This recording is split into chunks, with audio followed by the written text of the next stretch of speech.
Bueno, muchas gracias por la introducción. La verdad me siento halagado porque venimos de hace un buen tiempo charlando a la distancia, charlando, darle una vuelta a rosca a la posibilidad de la militancia, qué podemos hacer los anarquistas hoy en día, cómo organizarnos. Y bueno, la verdad que un orgullo estar acá, aceptar la invitación de la presentación del libro y también de abrir el debate, esto que decía también Paulinho, de qué tiene que ver esto que vamos a presentar con la realidad actual, tan sofisticada. Bueno, agradecer a Impulso, agradecer al doctor y el Mesías, a Bondadero del Libro, agradecer acá de Babylon, porque es una cooperativa, no es sencillo en estos días bancar una cooperativa, y esta cooperativa ya, por lo que me dijeron, tiene ya casi 20 años o más de 20 años, así que la verdad que es muy meritorio el sostenimiento de este espacio por sus laburantes, y bueno, y también apuntalar y acompañar estos espacios con estas charlas seguramente va a retroalimentar la unidad y la lucha acá en Neuquén. Primero, decir que investigar esto fue un homenaje a esta generación de militantes anarquistas coreanos, claro que sí, la verdad que me movió mucho eso, pero sobre todo lo que más me movió tiene que ver con esta preocupación de hechos históricos, hola, ¿cómo va? Hechos históricos sociales, hechos históricos políticos, revolucionarios, donde se puso en práctica una sociedad sin opresores ni oprimidos, una sociedad con una administración totalmente popular, sin una clase política, sin una administración estatal, sin empresarios, sin terratenientes en aquel momento. La verdad que a mí me mueve mucho investigar esas cosas, los ensayos sociales, donde se pudo eliminar toda forma de opresión, o por lo menos se intentó durante algunos años. Eso es lo que me movió, y sobre todo porque estamos asistiendo a un momento histórico donde la democracia representativa está muy cuestionada hoy en día, ¿no? Está muy cuestionada, donde todos los sectores políticos que vienen gobernando el país, inclusive el actual, la verdad que están cada vez ahondando la crisis social, ahondando el déficit y la crisis en el sector público, ¿no? En la atención de la salud, en la educación, venden las empresas como si nada, los sectores estratégicos de la industria y de la economía los rifan, cada sector político que asume va devastando y desgastando esos bienes que tiene el país, que tienen los sectores populares, los servicios, ¿no? Entonces vos decís, bueno, si ya los políticos fracasaron con todos sus colores, fracasaron administrando esto, y los empresarios quieren retrotraernos a la época de la esclavitud prácticamente, pues si les da la llave lo hacen, obviamente que es un momento donde tenemos los anarquistas que dar a conocer nuestra perspectiva de vida, nuestra perspectiva de organización, nuestra perspectiva de futuro en ese sentido. Y recordar a estos compañeros en aquel momento que ensayaron una sociedad sin clase, una sociedad autoadministrada, bueno, es un buen puntapié para debatir estas cosas, para decirlo mal y pronto. Como dijo Fede, el libro salió la primera edición en 2014 en Argentina, la segunda edición en 2018 traducida al portugués por Faisca Ediciones, hubo una gira por allá de presentaciones, después en 2020 sale en Francia por la editorial Noël Rouge, y finalmente ahí, con un prólogo de Frank Means, que la verdad que fue hermoso lo que trabajó Frank Means como prólogo, y finalmente salió en 2023 por la editorial Descontrol de Barcelona, una hermosa edición, una tapa la verdad que muy linda, y que tuvo una gira por Suiza, por Francia y por España, por el Estado español, de presentación, que la verdad que me traigo hermosos recuerdos de esa gira reciente. Decir un poco que que es una historia poco contada, la de la revolución en Manchuria. Yo investigué este tema porque me parece que tranquilamente, por la envergadura que tuvo, es una revolución social que puede ser comparada a la revolución en la Magnochina, la revolución ucraniana del 18 y la revolución española del 36. Fíjense esos tres hechos de ese peso, que para mí son los tres hechos más importantes del anarquismo, donde uno puede dar cuenta de una sociedad autoadministrada por los sectores populares, por los campesinos, por los obreros, mismo por los sectores de la educación, incluso en la zona de Corea hasta los militares se pusieron a disposición de un proceso de emancipación social. Así que bueno, es de destacar eso. Siempre nos dicen que los anarquistas no tenemos hechos históricos donde podamos asentarnos para hablar, y la verdad que sí tenemos. Pasa que bueno, fueron lapsos de 3-4 años de ensayos revolucionarios que por distintos motivos no pudieron prosperar, vamos a decirlo. Que eso sería una charla aparte y bastante larga y tendida. Algo importante para decirlo, es una investigación recién iniciada, es decir, el laburo del libro es un puntapié inicial. Seguramente hay muchísimo que leer, muchísimo que investigar. En su momento hice los trámites para las visas para ir a Corea y a China, no prosperó por distintos motivos, eso sería para contar otro día, pero bueno, es una investigación que es un puntapié para que alguien más también en algún momento la retome y la profundice, porque la verdad que tuvo un peso importante. Recordemos que sucedió hace cerca de 95-96 años, que sucedió a 20.000 kilómetros de acá, o sea que lo que está condensado en el libro es una partecita de lo que sucedió. Son pocos datos, poca información si uno quiere estudiarlo en profundidad. Aclaro que no soy historiador, por lo menos nunca me recibí como tal. Otro tema que fue difícil es que el anarquismo no escapa a la historiografía en general, que la historiografía en general tiene una matriz eurocéntrica. Se suele estudiar los hechos a partir de lo que sucede en Europa y después en Latinoamérica y en otras partes, pero con un epicentro en Europa. Por lo tanto, la historiografía anarquista en ese momento dejó pasar este hecho de gran magnitud. Apenas algunos historiadores en la década del 60 y del 70 lo empezaron a rescatar. Aparte, paréntesis, en la zona donde acontecen los hechos, fue una zona en disputa, en la zona este de Manchuria, de la actual provincia de Heilongjiang. Fue una zona invadida muchas veces, tocó la invasión de Japón, tocó la Segunda Guerra Mundial, tocaron unas guerras que hubo entre China y Mongolia, hubo invasiones en la zona, quema de archivos, documentación. Bueno, imaginémonos que perduró poco el tema de los archivos para digamos, reconstituir esa historia, ¿no? Reconstruir esa historia. Cuando hablé de las fuentes del libro, hablé de una dificultad enorme, porque recién en la década del 60 y del 70 algunos autores empezaron a registrar parte de lo que pasó. Uno de ellos fue Jack Rak, que fue un referente del movimiento estudiantil, de la lucha estudiantil de Corea del Sur.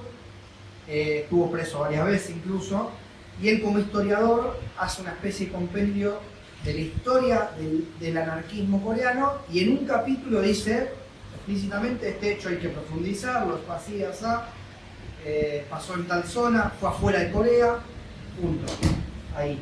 Esa es una de las principales fuentes, y a falta de fuentes propias empecé a buscar fuentes en otras referencias historiográficas. El nacionalismo en Corea del Sur rescata esta experiencia porque la mayoría de estos militantes anarquistas fueron héroes de independencia, son considerados héroes de independencia, como próceres. Es como si hoy en día nos enteramos que Belgrano, Güemes o Monteagudo resultaban ser militantes anarquistas, ¿no? Empezamos a hurgar en la historia. Así que es muy, muy loco que en un país sean considerados próceres militantes anarquistas. Eso por un lado. Después la Iglesia Metodista reconstituye toda la historia de la Iglesia Metodista en Corea del Sur, y algunos de los militantes anarquistas eran de religión metodista. Una cosa rara también. Se reconstituye a partir de ahí. Valoran lo que es un proceso revolucionario desde el aspecto cristiano. Eso también lo tomo como fuente. Y otra de las fuentes importantes del libro es el material de Corea del Norte, que es una república de socialismo de Estado. Tiene una ideología que es la ideología Juche, que entre las fuentes que logro contar, el padre de la patria de Corea del Norte, que es Kim Il-sung, que es el abuelo del gordito simpático, que es el presidente ahora, Kim Jong-un, que el tipo, en las memorias de su vida, antes de morir, en uno de los capítulos, son 3 tomos, muy denso, pero en uno de los capítulos comenta lo frustrante que fue cruzarse con los anarquistas dentro del ejército. Y bueno, ahí tuvimos un insumo bastante interesante como fuente. Bueno, más allá de esto, para hablar de los acontecimientos en sí, recordemos que está en una zona al este de China, en la provincia de Heilongjiang. En ese momento Occidente la llamó Manchuria, esa zona, Rusia también, incluso algunos dialectos locales la llaman Manchuria. Imagínense que son 200.000 kilómetros cuadrados donde se da esta revolución, más o menos como la provincia de Río Negro, acá al lado, tiene esa extensión. Imaginemos una revolución que se da a cabo en una extensión como tal. Una zona de estepas, de pradera, muchos humedales para el cultivo de arroz. Esa zona tenía una producción de arroz de mucha calidad hasta el día de hoy. Y en ese momento vivían cerca de 1 millón de personas, principalmente en los centros rurales, y después distribuidas en todo lo que son los ejidos, principalmente en los centros urbanos y también en los ejidos rurales. Algo que es interesante es que en la zona va a haber agricultores locales, va a haber colonos coreanos, esto es afuera de Corea, en China, va a haber colonos coreanos, va a haber soldados del Ejército de Independencia de Corea. En ese momento estaban defendiéndose de la invasión japonesa, estamos hablando del año 25, 26, 27. Y bueno, toda esa población, maestros rurales también, toda esa población condensada más o menos en la zona de Heilongjiang, como dijimos recién.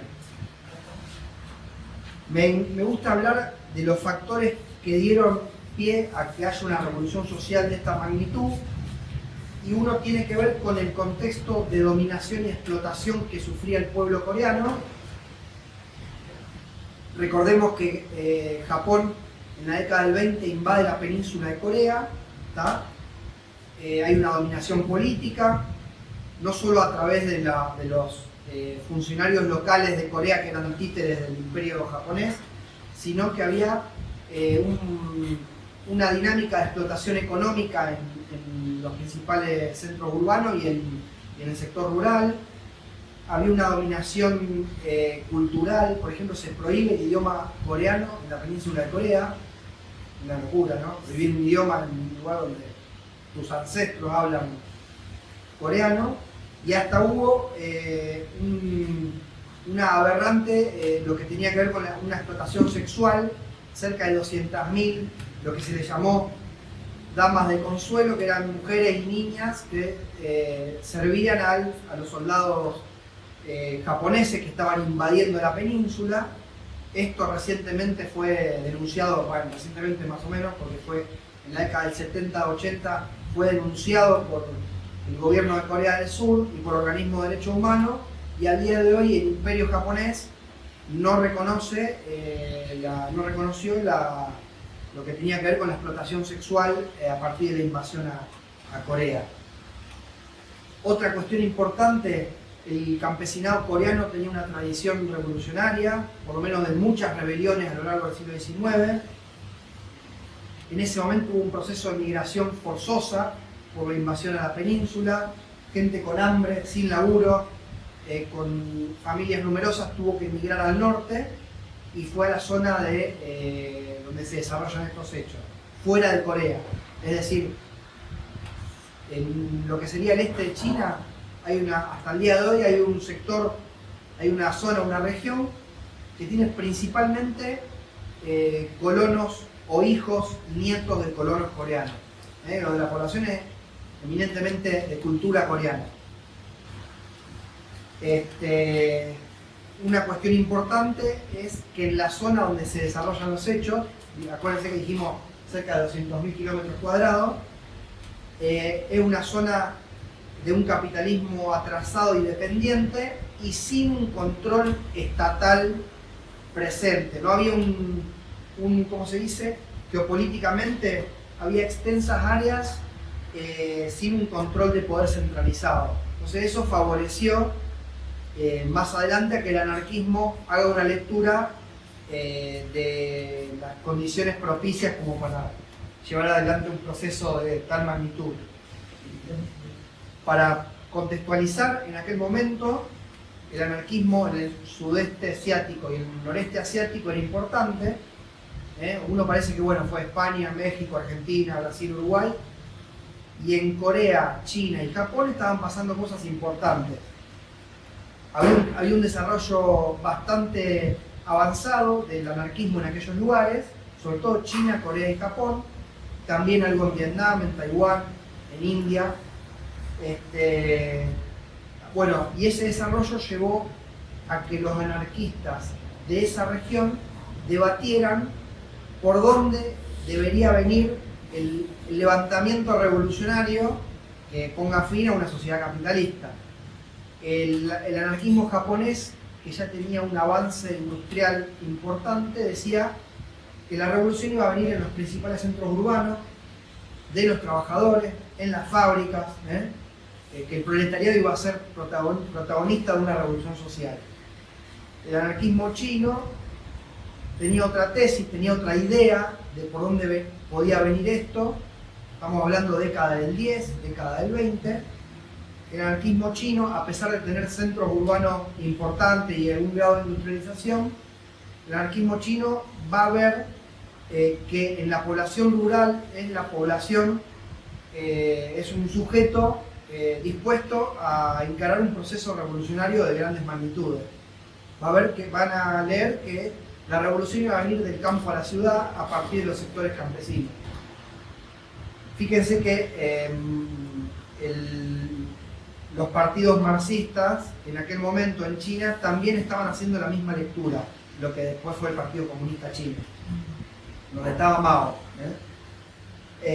Los coreanos se van a definir por la segunda opción. Los tipos van a decir: el planteo de los anarquistas chinos tiene asidero porque todas nuestras familias están viviendo en el campo, evidentemente, y que a partir de la organización del campesinado iba a venir algún tipo de estallido social y de una revolución. Y es ahí como lo que sería la Federación Anarquista Coreana va a definir un plan de acción. Van a ir a proponerle, por un lado, a los campesinos del año 25 en adelante, hasta el 29, van a ir a proponerle una organización de carácter horizontal, federalista, y una organización independiente de los señores de la tierra, independiente del poder central en China, y también van a ir a proponerle los anarquistas a la división norte del Ejército de Independencia de Corea, una parte del Ejército de Independencia. Hagamos el mal paralelismo con la independencia en Argentina, como si le van a proponer a Güemes y a los infernales de que se separen del Ejército de Independencia y apoyen una causa emancipadora a nivel social incluso. Tal es así que, buenas, Tal es así que la división norte del ejército se separa del ejército de independencia, rompe relaciones con el Estado coreano en el exilio, con el gobierno coreano en el exilio, y van a volcarse, van a ponerse a disposición del proceso revolucionario campesino, ¿tá? Que insisto, no es anarquista, es un proceso revolucionario del campesinado, impulsado por los anarquistas, impulsado también por otros campesinos que no eran anarquistas en ese caso. Bueno, para ir redondeando un poco y dar paso por ahí al debate, me gusta resaltar algunos logros de lo que fue este proceso revolucionario.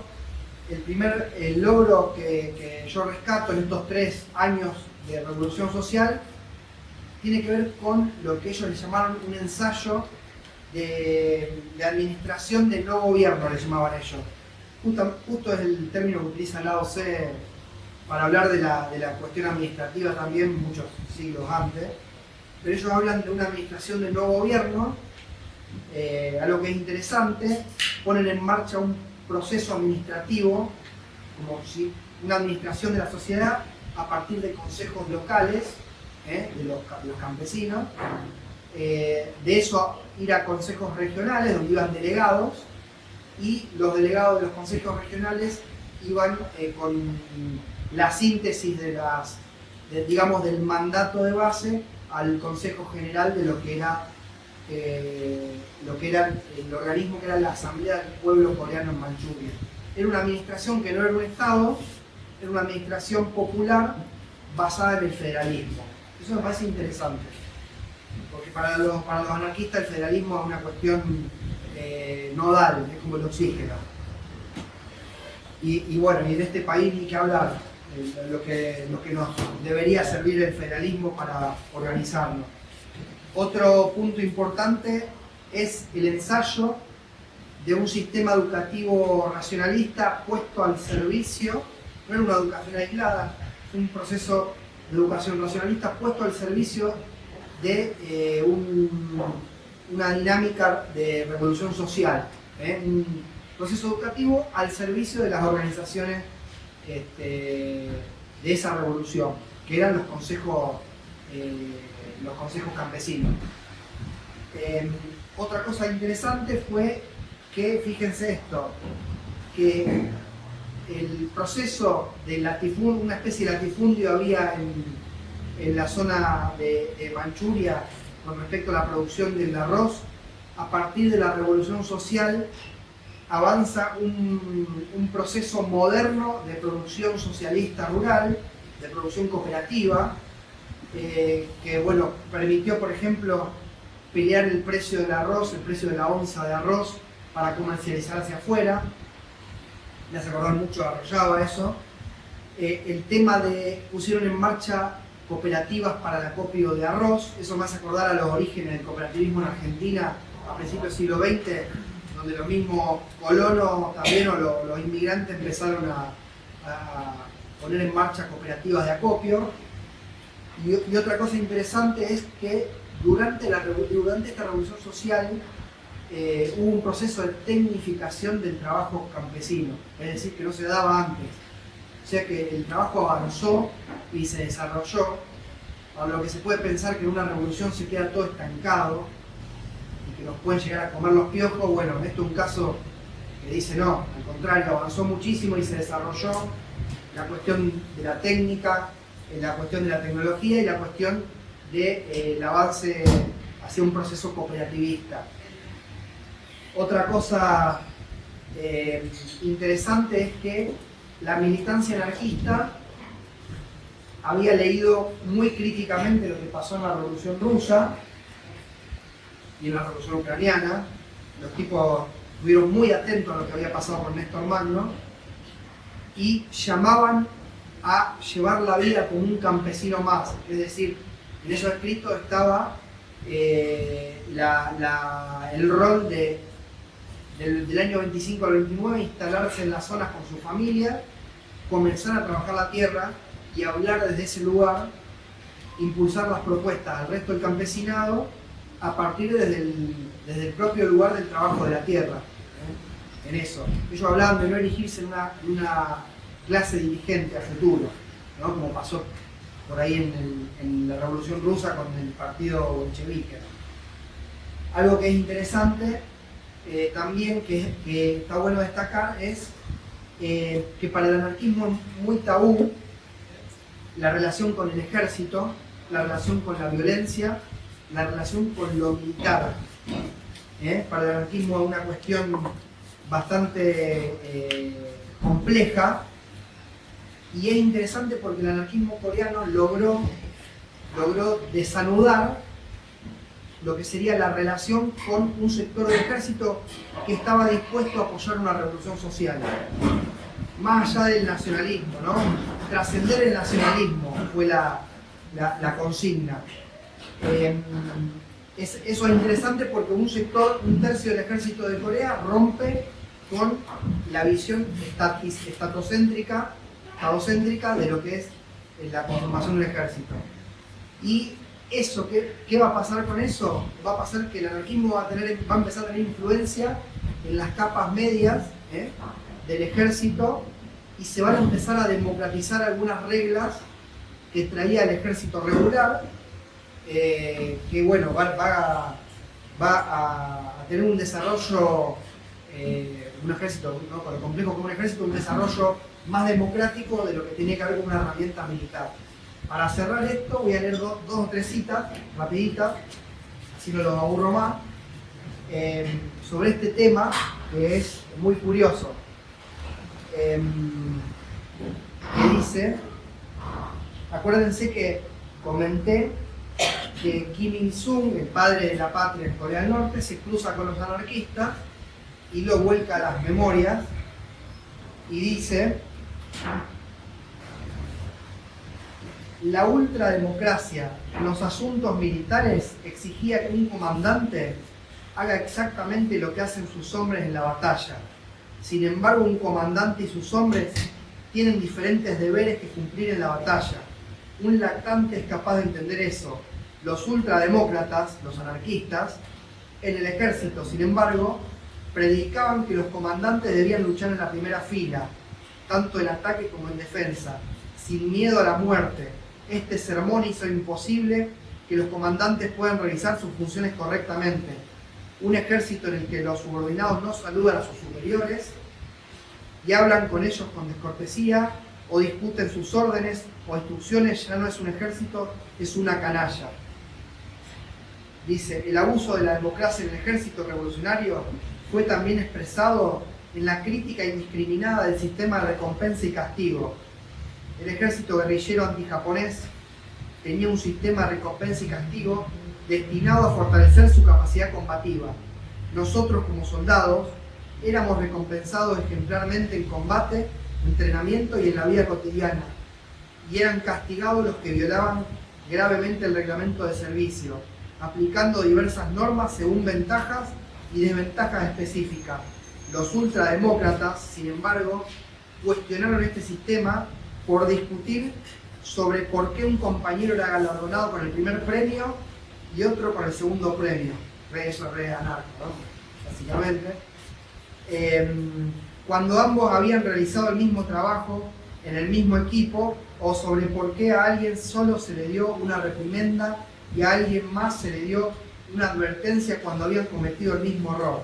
Esta actitud surrealista socavó el objetivo básico de un sistema de recompensa y castigo.